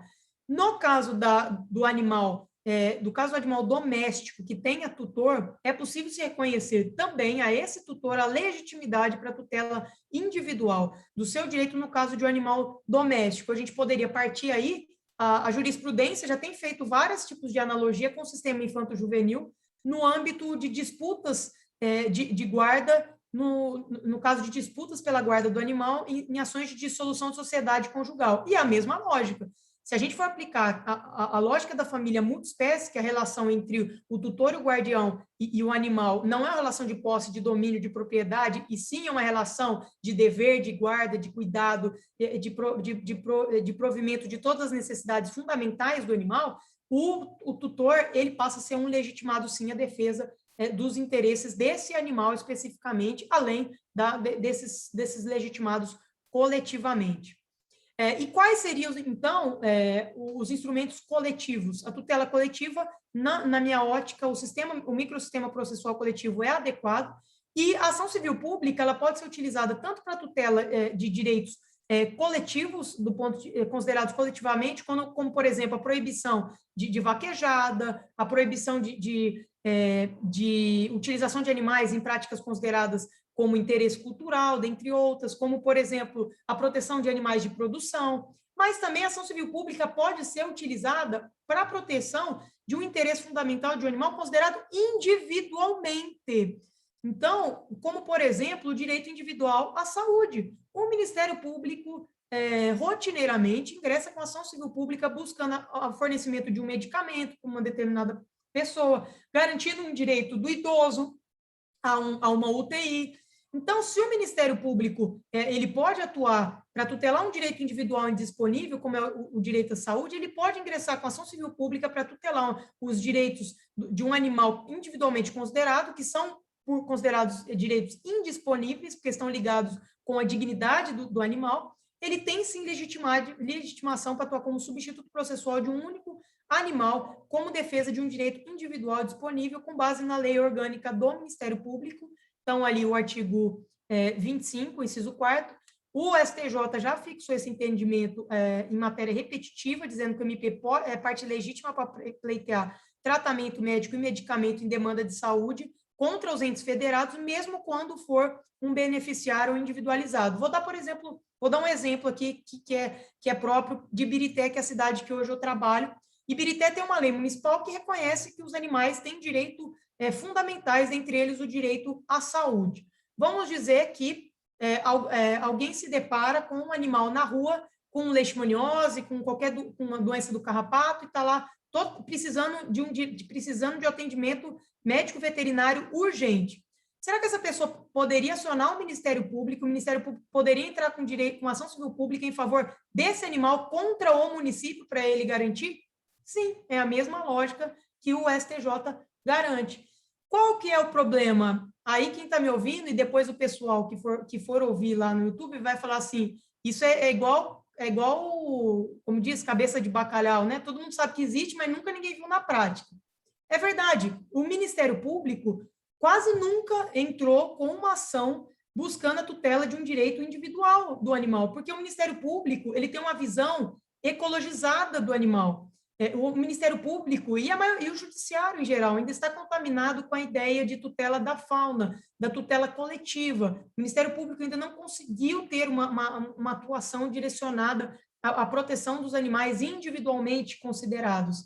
E aqui eu vou chamar a atenção e vou mencionar o professor Laerte Levay, que é promotor em São Paulo, que há quase 20 anos, foi um grande precursor, assim como a professora Edna, há quase 20 anos, ele defende a especialização da atuação do Ministério Público através da criação de promotorias de justiça e de defesa dos animais, para que o Ministério Público consiga visualizar a diferença entre proteger a fauna, o interesse ecológico, o equilíbrio ecológico e a biodiversidade, e proteger o direito individual de um indivíduo senciente, tal qual ele protege direitos individuais de outros grupos vulneráveis.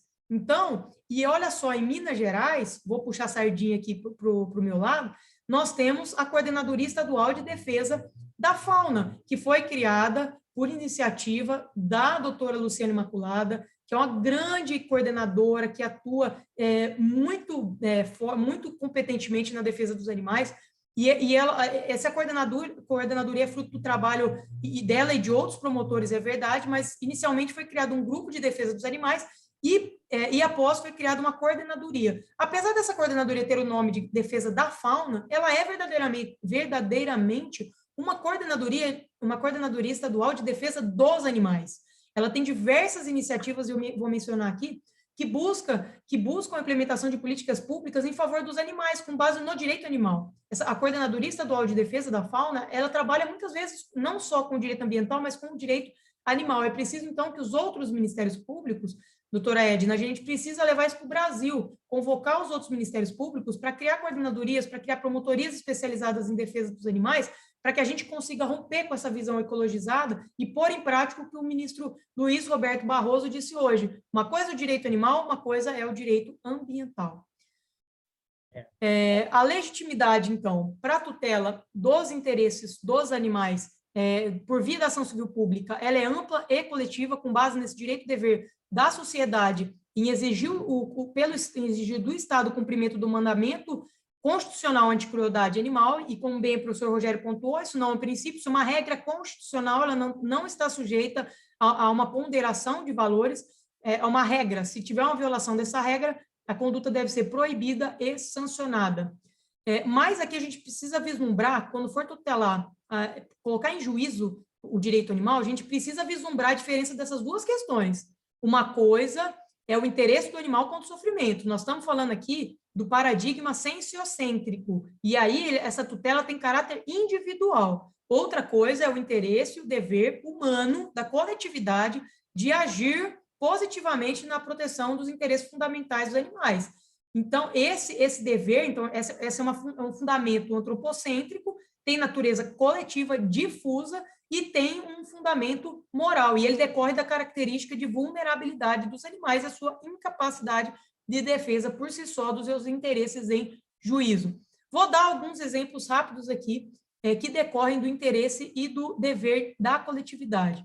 Primeiro, o dever de consumo eticamente responsável. O ano passado eu dei uma palestra no seminário da CDF, da Coordenadoria Estadual de Defesa da Fauna do Ministério Público, falando sobre o princípio da sustentabilidade ética e o dever do consumidor de atuar no mercado de consumo para proteger os animais. Nada mais é do que eu disse há pouco sobre a questão dos animais de produção. Todos nós temos o dever, o consumidor deve atuar como um protagonista no avanço do direito animal aplicado aos animais de produção e aos animais utilizados em experimentação científica. Nós temos o dever de atuar no sentido de buscar produtos veganos ou produtos de bem-estar animal, ovos de galinhas criadas soltas, produtos free range também, né, suinocultura, enfim. Esse é o dever de consumo eticamente responsável que decorre do nosso dever, do dever da coletividade de proteção dos animais. O dano moral coletivo, ele está mais ligado com a ideia do interesse, do direito que a gente tem de que os animais sejam bem tratados e que essa noção implica que um ato de violência e de crueldade contra os animais, que já foi reconhecido jurisprudencialmente, no caso da crueldade em Goiás, em Formosa, quando uma mulher praticou uma crueldade contra o Yorkshire, ela foi condenada por dano moral coletivo. Por quê? Quando a sociedade se depara com um vídeo em que o animal é submetido a um ato de crueldade, todos nós nos chocamos. Nós nos sentimos ofendidos nos nossos valores morais, daí o dano moral coletivo, que não tem nada a ver com o direito animal, com o direito do animal, tem a ver com uma ótica antropocêntrica. Outra questão é o direito à informação, como eu disse, a questão que nós vamos trabalhar no mercado de consumo e perante o poder público para trabalhar com rotulagem obrigatória e com rótulos de bem-estar animal. Eu vou no supermercado, eu tenho o direito de saber, eu estou comprando, se quem quer consumir produto de origem animal, tem o direito de saber se ela está comprando um produto que é fruto de muita violência contra o animal, se ele garante minimamente uma vida com a qualidade de vida daquele animal, ou não, para que ela possa direcionar no mercado de consumo e causar um incentivo econômico para que as empresas investam no mercado de bem-estar animal e também no mercado vegano, como tem acontecido na União Europeia. A União Europeia está próxima de criar um rótulo europeu de bem-estar animal, além de tentar barrar pela OMC, a importação de produtos de origem animal que são frutos de sistemas cruéis. As audiências públicas também, mas eu vou passar aqui para depois não extrapolar, vamos passar para a questão dos casos práticos. A consequência básica é o Ministério Público e a coletividade devem ter uma legitimidade coletiva ampla para a tutela dos direitos dos animais, para a proteção dos direitos dos animais em juízo. Casos práticos. Um primeiro, que mostra bem e dá uma noção bem exata da diferença entre o direito ambiental e o direito animal. Todos esses casos foram casos esses primeiros foram casos que eu tive em Uberaba, quando eu atuei, agora eu estou em Ibirité, mas até pouco tempo eu estive em Uberaba. Um caso rotineiro, quem é promotor de justiça sabe que todo mês ele recebe lá os REDs e que sempre tem no meio dos BOs um crime do artigo 29 da Lei dos Crimes Ambientais, que é o crime de tráfico de animal silvestre ou de cativeiro ilegal, pessoa que tem um passarinho, um papagaio em casa. Neste caso, foi uma ação que eu mudei, o Ministério Público sempre propôs ação civil pública nesse caso, principalmente no caso de tráfico, mas com base no direito ambiental. Foi a primeira vez que eu coloquei o direito animal em ação para proteger animais individualmente considerados e animais silvestres. Então, eu utilizei o direito animal e o direito ambiental. E no direito animal, eu coloquei um tópico em que eu demonstrei que as aves são seres sencientes, mostrando o fundamento científico para dizer que aquelas espécies de aves, especificamente do caso concreto, elas são consideradas pela ciência como seres portadores de dignidade, e que elas ao serem tiradas da natureza e colocadas numa gaiola minúscula, elas tiveram o seu direito fundamental de viver em liberdade violado, e com isso a provocação de intenso sofrimento. Então, eu propus uma ação civil pública com base no direito ambiental e no direito animal. O primeiro ponto que eu pedi, responsabilidade civil animal. Quem tira aves da natureza, no caso eram umas 30, não lembro precisamente quantas, mas quem tira uma ave da natureza sob o viés de um dano cumulativo, ainda que seja uma única, está praticando um dano ambiental, porque esse animal exerce uma função ecológica. E se for um animal com risco de extinção, há ainda um prejuízo à biodiversidade. Então, eu fixei, com base em critérios do nossa Central de Apoio Técnico do Ministério Público, um valor a título de dano ambiental a ser revertido para o Fundo de Defesa dos Direitos Difusos. Pedi também o dano moral ambiental, que o dano moral ambiental também é reconhecido pela jurisprudência, que decorre de um dano ambiental grave. Então, dano moral ambiental com base no sistema ambiental. Pedi também a obrigação de pagar referente aos custos de cuidado e reabilitação das aves até a efetiva reintegração da natureza. E olha só, gente, não caiam na ideia que muitas vezes já foi reconhecida, inclusive jurisprudencialmente, de que a ave altamente domesticada não pode voltar da natureza. Existem documentos técnicos, quem quiser pode me pedir, que eu tenho um artigo muito bom de um cooperador da CDF. Toda e qualquer ave, com a utilização da técnica adequada, ela consegue readquirir os hábitos em vida livre e ser reinserida. Então, tem custo? Tem custo? Sim, por vezes é alto, mas esse agressor tem que bancar esse custo, esse animal não pode ficar com o agressor sob um pretenso vínculo afetivo, já que o interesse maior que qualquer ave tem é viver em liberdade e viver no seu habitat. Aí, agora, nós vamos ver a parte do direito animal em ação. Tutela inibitória. Eu pedi que o juiz determinasse, eu consegui, em matéria liminar, que o réu não pudesse ter sob sua guarda ou tutela qualquer outro animal silvestre.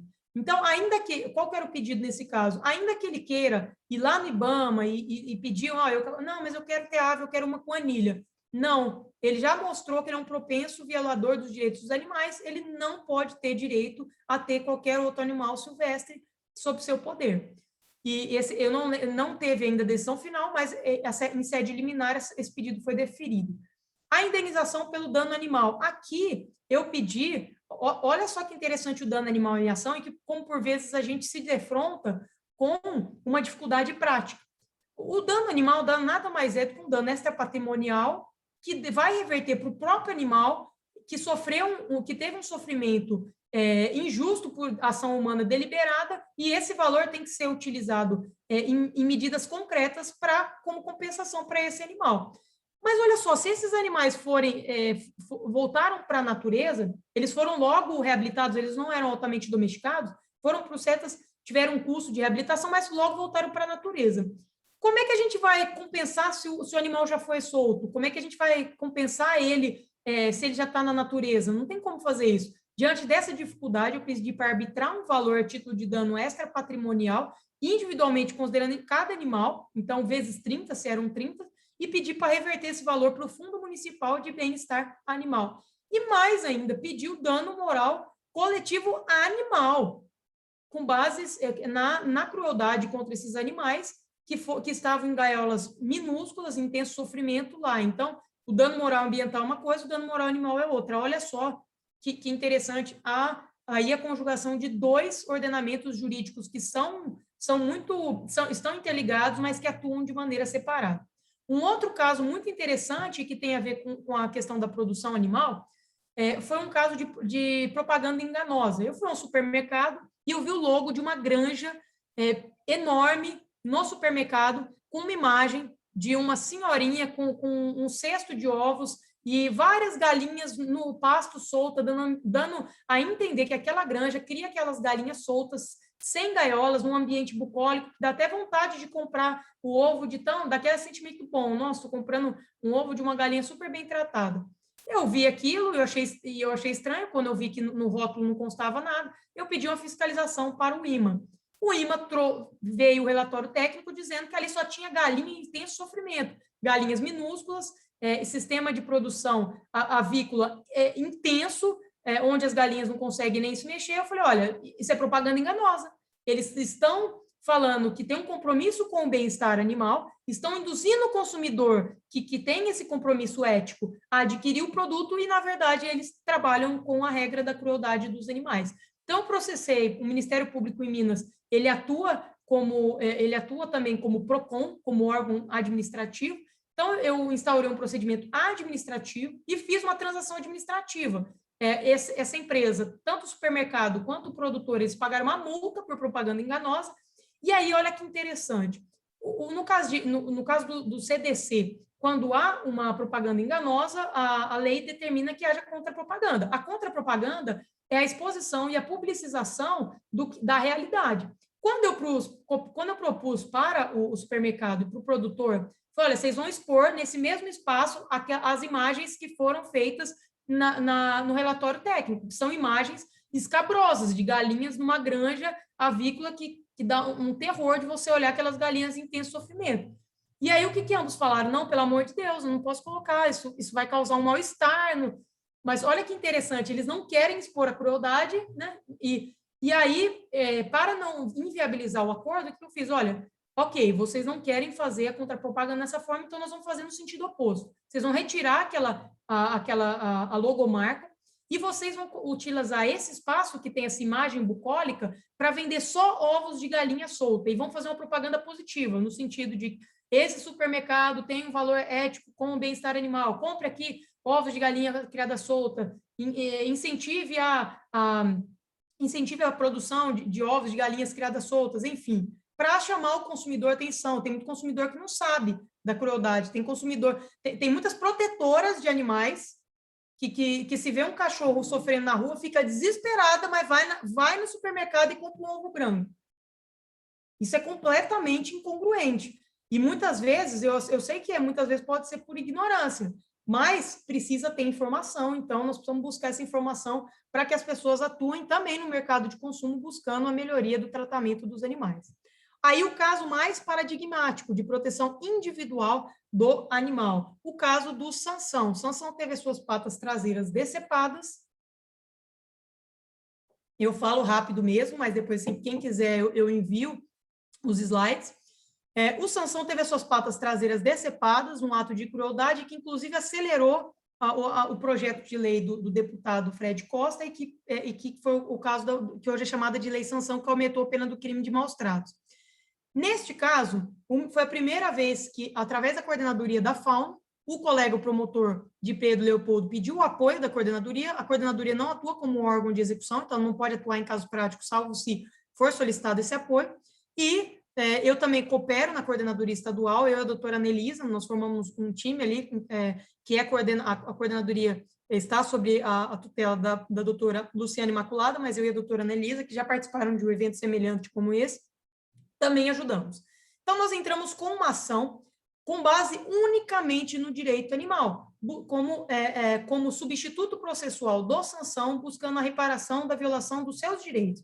Lá no objeto da ação, no início da ação, está lá, o objeto da presente ação civil pública é a tutela preventiva e reparatória da dignidade dos interesses fundamentais do ser senciente de nome Sansão, que é um animal não humano da espécie canina em situação de risco e vulnerabilidade decorrente de atos de negligência aí por parte do tutor, que também deixava o animal passear na rua e já sabia que esse vizinho poderia causar esse ato de violência, porque ele já tinha ameaçado, e no caso da extrema violência, aplicado ao efetivo agressor, que foi um vizinho que uma foice que cortou as patas do animal, que causou esse intenso sofrimento e resultaram em deficiência física permanente.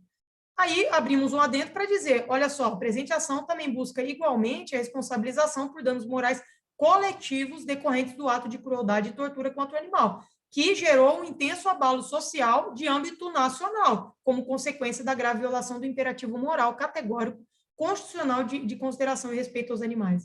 São dois fundamentos distintos, ambos ancorados no direito animal. Nos pedidos, que foram todos deferidos a título de tutela de urgência, a aplicação de medida protetiva em favor do ser senciente de sanção contra o tutor, que tinha ali, ele continuou com o animal, mas como havia um risco de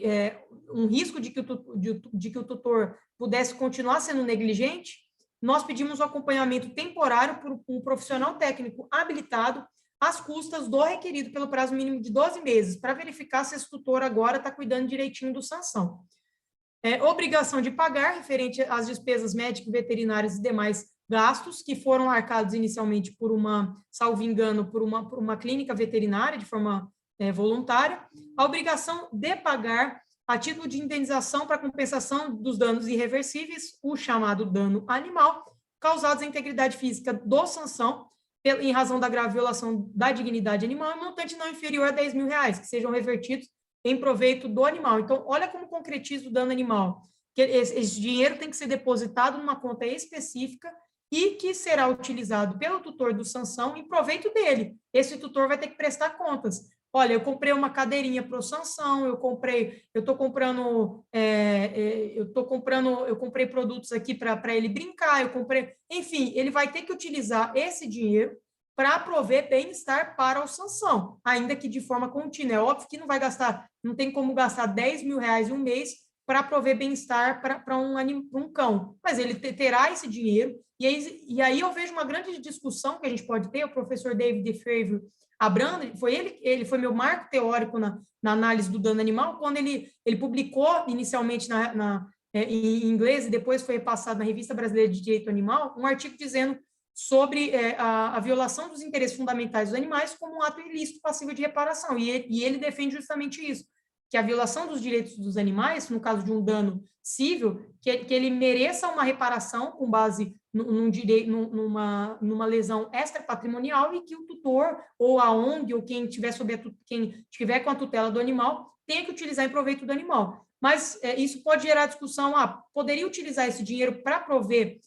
as necessidades básicas do animal? Na minha visão, não, porque isso é uma obrigação do tutor básica. E se ele utilizar para isso, o tutor vai ter um enriquecimento ilícito. Na verdade, nós vamos estar beneficiando o tutor e não o animal. Então, na minha visão, esse dinheiro o tutor tem que utilizar com plus, com coisas extras, que normalmente ele não compraria. Estou comprando uma ração de uma qualidade muito boa, eu estou comprando coisas que não é da obrigação mínima do tutor.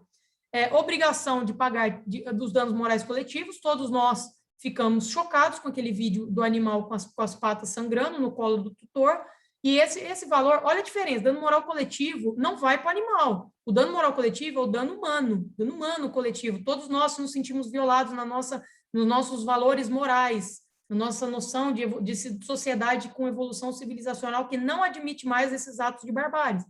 Esse valor nós pedimos que seja revertido para um fundo de bem-estar animal, para que ele possa reverter para outros animais. Tem que ter um link não vou mandar para um fundo ambiental, para um fundo de defesa da criança, por exemplo. Tem que ir para a política pública voltada para os animais, mas não especificamente para esse animal. E obrigação de não fazer a título de tutela inibitória, proibindo esse tutor de ter sob sua... esse agressor de ter sob sua guarda ou responsabilidade qualquer animal doméstico, exótico ou silvestre durante o prazo mínimo de 5 anos, sob pena de multa diária. Por que esse pedido de tutela inibitória e por que a fixação desse prazo de 5 anos? Porque esse agressor, esse réu já, tanto na ação penal como na ação civil, ele já tinha outros casos de maus tratos. Ele é um propenso violador dos direitos dos animais. Ele não pode ter o direito de comprar ou adotar um animal, porque ele com certeza vai praticar um ato de violência. Por isso, nós pedimos uma tutela inibitória para que ele seja proibido de ter qualquer outro animal em sua residência, seja ele doméstico, ou exótico ou silvestre. Por que 5 anos? Fomos buscar um parâmetro. Em São Paulo tem uma lei estadual que diz que quem for condenado por crime de maus tratos fica proibido de ter sob sua tutela qualquer outro animal doméstico pelo prazo de 5 anos. Então, a gente buscou um parâmetro normativo, como o professor Vicente e outros professores também defendem. O direito animal ele tem um viés multinormativo. Então, por vezes, a gente pode buscar algum fundamento em leis de outros estados, como, por exemplo, o Código Estadual da Paraíba, enfim. Ele tem essa característica, além do condomínio legislativo, da possibilidade tanto de legislação pelo município, pelo estado, quanto pela União. Há essa possibilidade de diálogo de fontes e de cortes, inclusive internacionais. O professor Ingo Sarlit e o professor Tiago falam muito bem sobre isso, para a gente buscar, inclusive, em documentos internacionais e também em decisões de outras cortes constitucionais, fundamentos para a gente sustentar a proteção dos animais, por exemplo. Por fim, aqui, um caso de proteção, tanto também do ponto de vista ecológico, como do ponto de vista do animal. Eu consegui fazer um acordo com o município de Uberaba para encerrar o zoológico de Uberaba. Qual que é o fundamento? a lei que trata do zoológico, de 1983, ela é inconstitucional, porque ela trata os animais sob um paradigma de coisificação, permite a visitação pública e permite que a exposição do animal aconteça para mero fins de divertimento público. E é o que ocorre na prática, as pessoas vão para o zoológico no domingo para fins de passeio, e isso é um processo de deseducação animalista, porque as pessoas acostumam e ensinam os seus filhos de que os animais são coisas, de que os animais podem ser aprisionados para fins de visitação. Então, eu baseei-me na Constituição para dizer que essa lei é inconstitucional, os animais estavam sob sofrimento em recintos pequenos lá, consegui fazer o acordo com o município para desativar progressivamente o estabelecimento. Por que não desativa de uma vez? Porque tem animais idosos lá e o relatório do IF, do órgão estadual, disse que alguns animais poderiam morrer se fossem destinados para outros locais por conta de idade. Então, nós fizemos um acordo no seguinte sentido: o animal fica lá, tem que melhorar o recinto, mas o animal vai ficar até que falecer. Morreu, não pode substituir, vai desintegrar o recinto e depois vai transformar o local num observatório de aves apenas com animais em vida livres. Então, além disso, a título imediato, enquanto o estabelecimento não é desativado, o poder público se comprometeu a fazer uma adequação dos recintos com enriquecimento ambiental e com um plano de educação ambiental de viés animalista. Tem uma lei do município de São Paulo, não me recordo de cabeça, uma lei do ano passado, que é muito interessante, que proíbe a instalação de novos zoológicos. Eu acredito que se vocês colocarem no Google, Lei São Paulo, proibição de novos zoológicos, vão achar muito facilmente. Essa lei do ano passado, ela proíbe a instalação de novos zoológicos e ela diz que os zoológicos existentes devem promover ações para reintegrar os animais no habitat e que os zoológicos devem ter avisos com placas indicando para o público que os animais são seres sencientes, são portadores de dignidade e que deve ser investido em instrumentos de realidade virtual. Isso é o futuro, hein? Instrumentos de realidade virtual para o zoológico, a Alemanha já está investindo, até a China já criou um zoológico virtual de 3D para fins de substituir a exposição, diminuir a exposição de animais, trabalhar, então, com a realidade virtual. Então, com base nessa experiência, Uberaba, a doutora Luciana Imaculada, muito gentilmente me convidou para cooperar na CDF para que a gente tentasse replicar esse acordo referente aos outros zoológicos do estado. Nós instauramos um procedimento, nós estamos numa fase de realização de perícia em todos e nós vamos tentar buscar a transformação de todos os zoológicos do estado o mais próximo possível de uma realidade de um bioparque, de uma realidade de um santuário. E, em alguns locais, é óbvio, nós vamos precisar de muito apoio da comunidade, principalmente em Belo Horizonte, doutora Edna, que a gente sabe que, infelizmente, existe uma valorização social, uma desvirtuação, né, uma desvirtuada valorização do zoológico aqui em Belo Horizonte. Então, a gente vai começar a ir por Uberlândia, vai tentar dar uma dignidade melhor para esses animais, mudar esses recintos, transferir esses animais para outros locais quando a gente não conseguir garantir minimamente que eles tenham comportamentos naturais da espécie, porque a ciência de bem-estar animal, né, e o professor Donald Bloom, da Universidade de Cambridge, diz que a análise do bem-estar animal envolve a possibilidade dele ter um comportamento natural da espécie. Nenhum animal numa gaiola, num local pequeno, fora do seu habitat, obviamente ele está em sofrimento, obviamente ele está em maus tratos, obviamente ele está em situação de crueldade, numa visão atual, constitucionalizada.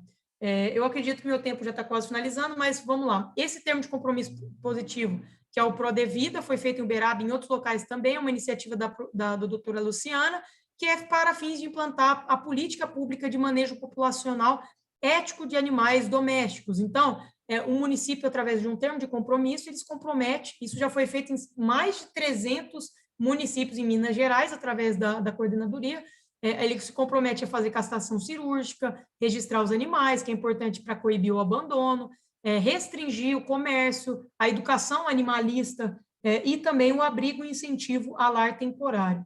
Aí eu chamo a atenção à ação civil pública que foi deferida no ano passado no município de São Luís. Então, o tribunal, a justiça lá do município de São Luís reconheceu que é dever do poder público municipal dar abrigo e encaminhar para adoção os gatos que ficavam numa praça determinada. Então, muita gente me pergunta em palestra, doutora, como fazer com os animais da rua? Eu posso obrigar o poder público a acolher esses animais? A gente tem fundamento, sim. Por que por vezes a gente não faz isso?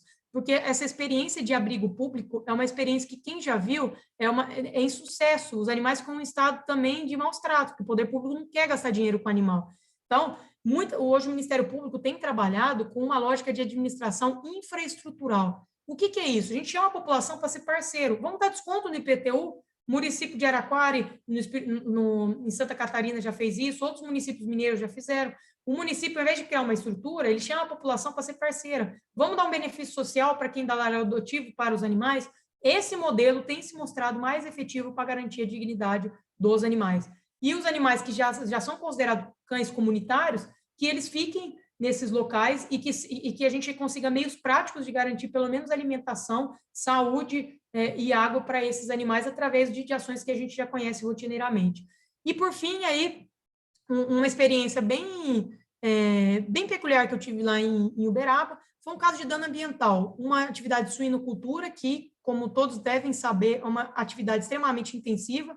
As porcas são criadas em gaiolas também, as gaiolas de gestação é um método de criação extremamente cruel com esses animais que são extremamente inteligentes, como o professor Rogério pontuou. E o que aconteceu lá? Eu recebi um RETS de um dano ambiental. O sistema de efluentes de suinocultura é extremamente agressivo com o meio ambiente. E esse produtor, ele não tinha biodigestores, então ele causou um dano ambiental muito grande, porque ele tinha muito porco, muito porco. E aí, esse dano ambiental, obviamente, envolvia que ele adequasse o sistema dele, lá do ponto de vista ambiental, mas envolvia uma medida compensatória. O dano ambiental, ele pode, até por decisão já do STJ, por tema já fixado em tese do STJ, ele pode envolver cumulativamente a ação de obrigação de fazer, não fazer e de pagar. Então, eu propus para ele pagamento de uma medida compensatória de R$100 mil, em razão do dano ambiental. Só que essa medida, o que eu propus para ele e ele aceitou? Em vez de reverter esse valor para um fundo ambiental, eu disse o seguinte: olha, você utiliza um sistema de criação muito intensivo, esses animais sofrem demais. Vamos fazer o seguinte: pega esses R$100 mil e utiliza na sua atividade com medidas para prover bem-estar aos seus animais. Como? Aumentando os espaços das gaiolas, permitindo que os animais tenham um local para se esbanjar no solo, permitindo que esses animais exerçam minimamente algumas atividades que eles exerceriam e que são naturais da espécie. E aí ele apresentou um projeto, esse projeto foi aprovado por uma médica veterinária, e então foi uma forma que eu consegui utilizar o sistema ambiental para aplicar o direito animal, melhorando a situação desse animal. Bom, é isso, espero que tenha sido produtivo, e eu quero me colocar à disposição aí para eventuais perguntas. Muito obrigada pela atenção.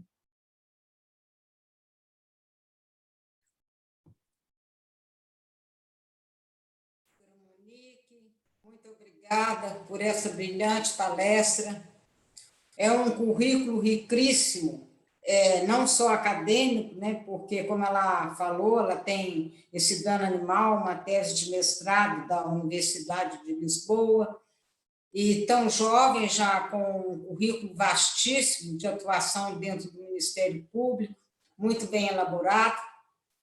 E eu queria agradecer uma coisa, por ter citado como exemplo, né, nos princípios adotados, os princípios da política de proteção animal de Belo Horizonte, que, modéstia à parte, fui eu que redigi aquela política quando eu fui a primeira coordenadora de proteção aos animais do município de Belo Horizonte, que hoje é gerência. Ô, gente, desculpem aqui, né, da minha falta de modéstia, mas eu fico tão alegre de ver que foi citado e então falo mesmo. Então, muito obrigada, e muito obrigada a todos pela lembrança. Foi assim um entardecer inesquecível, e vai ser também inesquecível para a história do direito em Minas Gerais.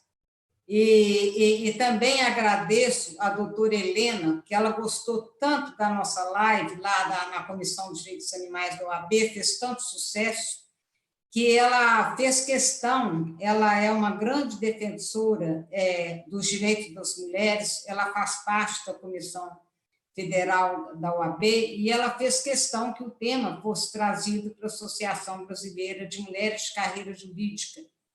E partindo dela, esse convite significa o tanto que os senhores brilharam no nosso primeiro encontro, e foi muito bom, porque veio uma nova oportunidade de trazer pessoas novas, como a doutora Monique, o doutor José Moura e a doutora Eveline, porque o doutor Rogério já tinha participado conosco, mostrando cada vez mais que temos muitos exemplos a seguir, temos muito a fazer, nós somos cada vez mais numerosos e, por isso, mais fortes. E eu agradeço de todo o coração a presença de vocês, na hora que já estão cansados, que largaram suas atividades para prestar serviços à comunidade, aos animais, à comunidade de advogados, e agradeço de todo o meu coração. Aceitem não só a minha gratidão, mas a minha profunda amizade. Eu também vi aqui uma pessoa que eu quero prestar meus cumprimentos, que é a doutora Ana Paula, que também tem uma vastíssima experiência na judicialização dos direitos dos animais. Então, meus parabéns, doutora Ana Paula. Espero que um dia em Minas Gerais também a senhora venha nos prestigiar.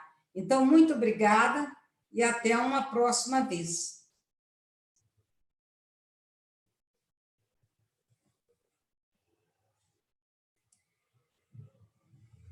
Podemos sair.